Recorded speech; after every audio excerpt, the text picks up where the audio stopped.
Hello, right. hello. Hello, hello.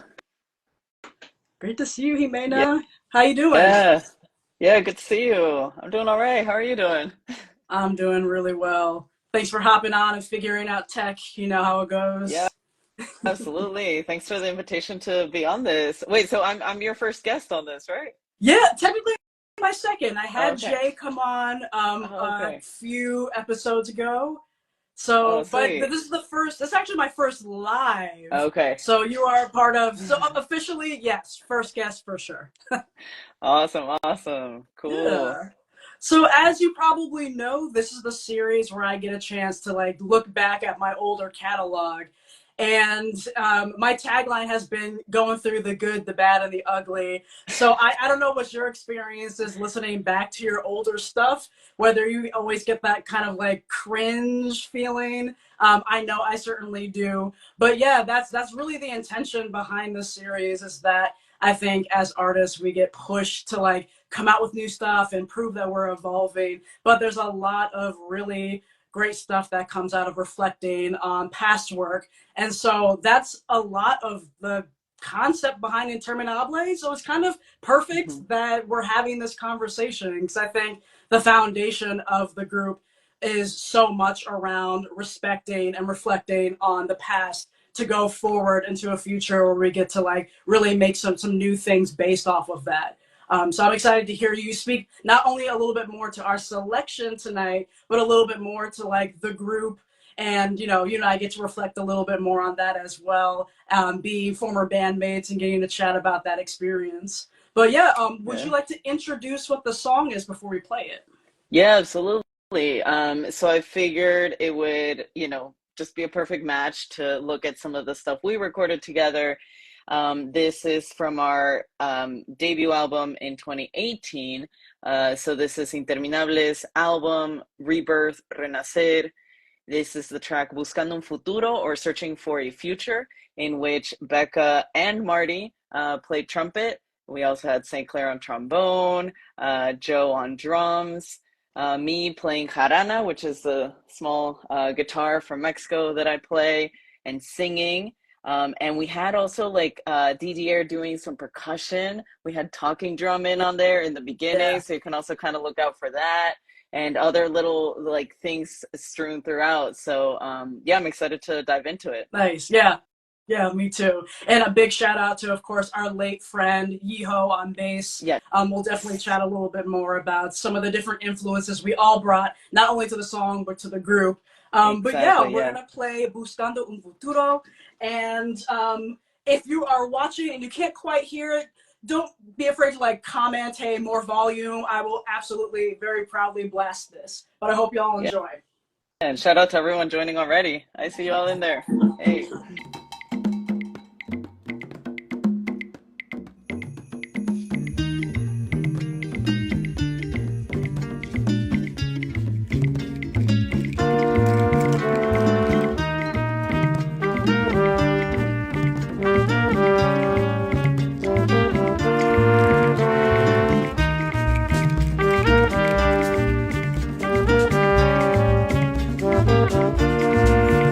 En la oscuridad del monte yo te he oído hablar.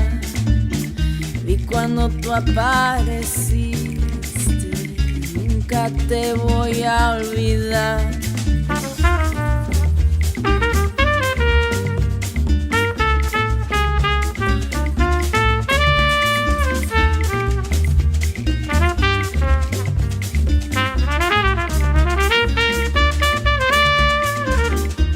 Vengo desde el pasado, a mi nombre no hay lugar. En la tierra yo me baso y este viento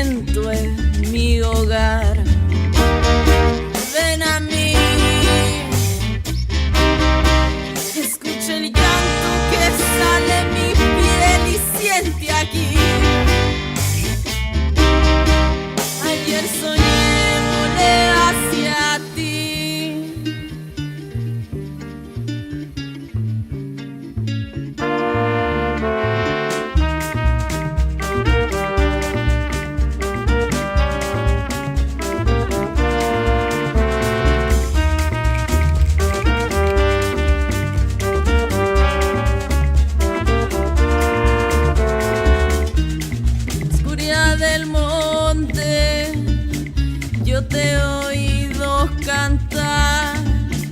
Y cuando tú renaciste, ay, no me vayas a olvidar.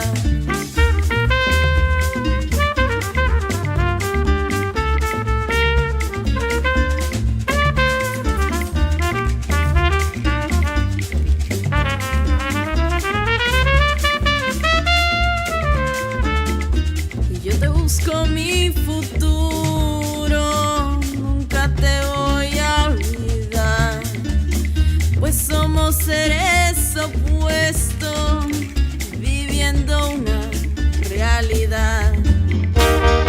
Ven a mí, escucha el canto que sale en mi piel y siente aquí. Ayer soñé hacia ti.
Awesome. Awesome. I just love like the frenetic energy of like the last part of it. It gets me every time. Yeah, and it's cool to listen back on it too, because now we've changed how we play it, right? Yeah. Now live, that second half, we don't do the speed up and we just do like a switch to a different rhythmic feel. So it's cool, you know, thinking like hearing the recording also brings me back to all the times we would play it live and just how fun it was to be on that like journey together of like, all right, the first time we hear the riff, we're just slow. By the second time we hear the riff, it's like moving. And then like, it was almost like a challenge together of like, let's see how how far we can push this, you know, let's see how fast we can take this. And Yeah. yeah, it was always just so much fun. Yeah, yeah. If y'all haven't seen Interminable live, it's different every time, which is the beauty of improvised music. Can you talk a little bit about just the group, the translation of Interminable, and why improvised music is so crucial to like the core of the group? Yeah, absolutely. So it's funny because I chose the name because I wanted something that was the same both in English and Spanish. And so it's the same word in English where it's interminable. But what I didn't know back then was that I guess a lot of people aren't as familiar with that word in English. And so I have to constantly be reminding people like, no, it's in English too. Like, you know, and it just means like endless, never ending.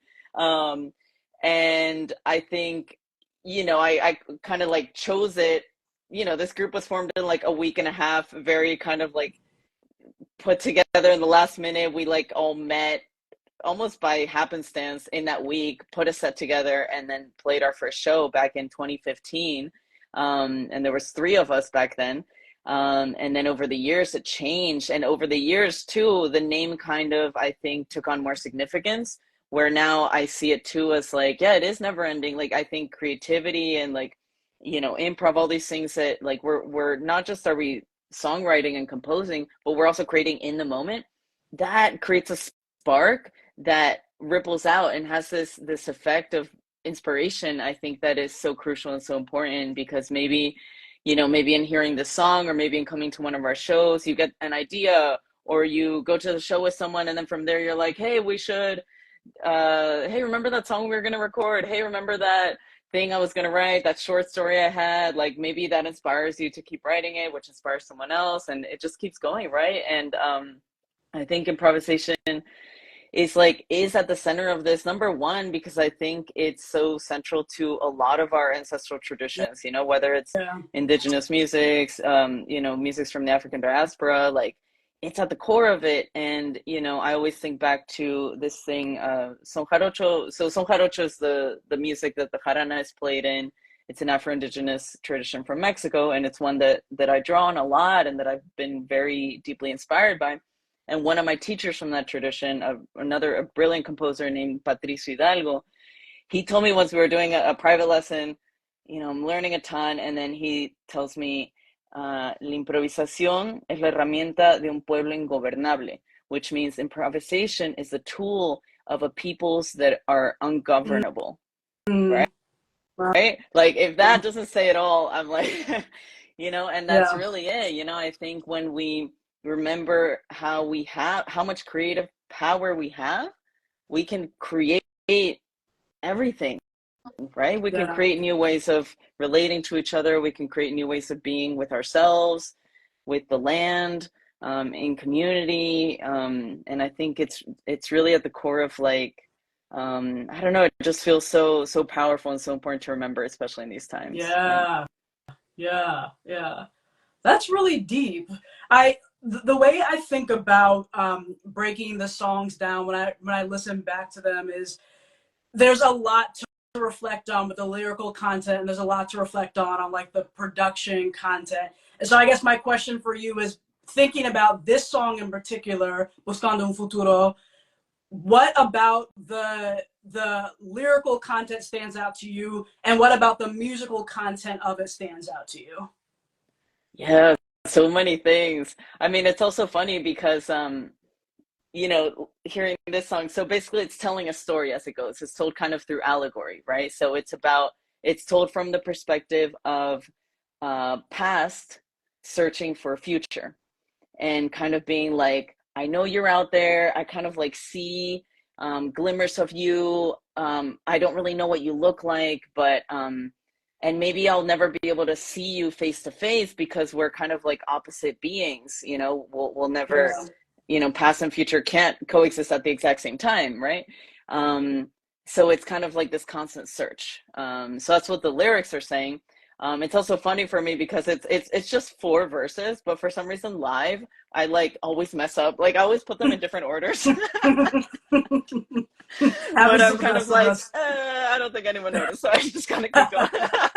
Yeah, the improvisatory nature of the song. Exactly. yeah, it's all about, harnessing improv and so it's and so you see that in the video too. We kind of tried to bring it to life in the video, where we had the wonderful participation of Belle Alvarez as past and Sam Congdon as future, and so they Yeah, kind of like are trying to find each other in these woods, and yeah, so that was also really fun to make. So yeah, there's so yeah, many things really of like how we put all this together that I feel like each one of them is like a whole a whole conversation. yeah. In terms of recording, I mean, and in terms of this series of like looking back on recordings, especially for this album, my main goal was like, let's just archive all that we've been doing Mhm. as a band up to that point, and bring in all the musicians that have at some point jammed with us or, been a part of this in some way. And so that's why we had like Didier join in on percussion, because there was like one gig that they had like joined in on djembe for. And so we were like, hey, so be on the album, you were a part of this at some point. So, and then bringing you all in, Sinue as well, who was the producer Yeah. of it, recorded some Hmm. like, you'll hear the clave throughout it, the taka, taka, taka. It Hmm. was really cool. And so for me, it's kind of this multi-layered archive of all the voices that have been a part of this. And for me, I always enjoy listening back to it because it reminds me of you all, and I get to hear your voices shining in it. And I love it. I love it. Yeah. And you always approached one thing that I really enjoyed with the group and with your leadership of the group is just the leaning in of like the different sounds, like whatever background you're coming from. Like you and I have spoken numerous times about like the constraints of being raised in like a classical kind of environment and like the tightness around classical. I'm grateful for being classically trained, but I can look back and see all the constraints at the same time. So having the freedom to work within a group of folks that are coming from a funk background, coming from a jazz background, coming from backgrounds Mhm. of, like non-Western traditions, like that's really something. But the difficulty of like trying to find, like meet everyone in the middle, there's a lot of beauty with that. And I Mhm. guess it's just like the beauty of like challenge for me and Mhm. getting a group of people together and making a decision as to what is going to sound good and what's going to sound cohesive and what's going to sound like us, but also respect the various versions of where we're coming from and what we're adding to this is really, really unique. So that's something that stands out to me on the music of it, because between the three horn players, myself, Marty, and St. Clair, it was a lot of negotiation as far as harmonies. And it was like St. Clair using his jazz brain and Marty using their like arrangement brain. And Mhm. so like I think that's one thing that I think makes the group so unique even to this day as the players shift. I think the foundational understanding of like, no, come bring what you have into this mix, and then you're gonna have that experience in a live setting where you're never gonna hear that same song the same twice. Like I remember when we played, it was some West Philly basement house show, as they are. But I remember we had really, there was so much communication happening in the moment. And I remember one audience member, when we were done, I Oh think yeah. with this one, they were like, oh my God. Like there was something that just really resonated with It them. was it And was I in thought, Consecuencia. Yeah, oh, yeah, because yeah, yeah. that song like has a part where like, it starts off real Yeah. quiet and like Yeah. nostalgic, Builds and builds and moody, builds. and And then it then, like builds up and then yeah, it brings you back to that kind of like yeah, sparseness, and they yeah. just like, yeah, they loved it. Yeah. Yeah, yeah, yeah. They love it to the point of just like tears. And I think those types of audience interactions, as musicians, we love that when we get Yeah. to touch somebody in that way. Like that's a dream. But getting a Yeah. chance to like that experience is never going to happen again because the song's never going to be played the way it was played that time again. So I think that's something that like really, really stands out again about improvisational music, Yeah. but when you find the mix of like musicians that can all come together in agreement of like the goal of like using the music to communicate with each other and let it form as the band is reforming, as the players are reforming. So that's something that's really cool, that really with any Interminable project that stands out to me. Yeah, yeah, and and I think you just hit on a key point there, like as the players are reforming too, where also another big thing for me listening back to these is like, so at this point, you know, for those who maybe don't know, I'm non-binary, and I've been on a journey. So I'm almost like 2 years, more than 2 years on testosterone, and so my voice has changed a Mm. lot. So it's also interesting that even with the same players, even with the same voices in it, like literally my voice in it, my voice has changed, right? And so it's Yeah. also interesting to now look back on it and be like, oh, right, that is what I sounded like back then, right? And it is still me. And, you know, I don't necessarily like cringe upon hearing it, but it is like, whoa, it's different, right? It just is completely different. Yeah. And so it's just also nice to be reminded of all these past versions we've had of ourselves too, and to then have that as a reference point to be like, oh right, I have changed a lot. Yeah. Yeah. Yeah. Yeah, absolutely. Oh man, I so wish we had more time to dive into the like inherent queerness of this group too, because you know, Yeah. myself included, I right around the time I came out as non-binary, it started with a conversation that actually I had with you, and just Mm-hmm. the idea of like, you know, the, as it's nice to be able to lean into the fluidness of gender. You know, there's a lot of freedom there. And I think as I was kind of getting a taste of more improvisatory music, and I would say improvisatory music in the way that Interminable does it was very different from anything I'd experienced before. Like I was heavy into playing trumpet at that time, and I'm just reintroducing myself to the horn, something I've played since I was in, you know, middle school, or actually elementary school, even earlier. And I'm looking at this thing very, very differently now, like the fluidness of how to use this instrument and this ultimately this tool. And so I think there's a lot of lessons learned thinking about the ways in which fluidity appears in our lives, or just the idea that we can make these decisions based off of like how we are evolving or how we are changing. And I'm wearing kind of the perfect shirt for that. Déjate renacer. And I wonder if you could talk a little bit about this project, where it came out of, and anything else you'd like folks to know about where Interminable is headed next. Absolutely. Yeah, I feel like everything ties to each other, you know, in this really beautiful way. So yeah, so the shirt that Becca's repping right now, the phrase on it, yes, thank you. The back of it says allow yourself to be reborn. And then it's got our logo. And the beautiful design was put together by an artist called Ray. They go by Trans Painter on Instagram. So definitely make sure to follow them. And it's a phrase that actually came out of a conversation, another conversation I'd had. I love that, like, also we can inspire ourselves, each other outside of the off stage, you know? And so it was a conversation I had with our late friend and bassist, Iho. When I first met him and when he was first joining the band, his mom had just passed away. And so I remember I was messaging him and I was just, you know, expressing my condolences and reminding him like, hey, this, you know, grief is hard. Like this process will change you. Allow yourself to be reborn in this process. Yeah. And it's just a phrase that kind of like stuck with me over the years. And especially during the pandemic, I was like, oof, that lesson is like coming through really loud, right?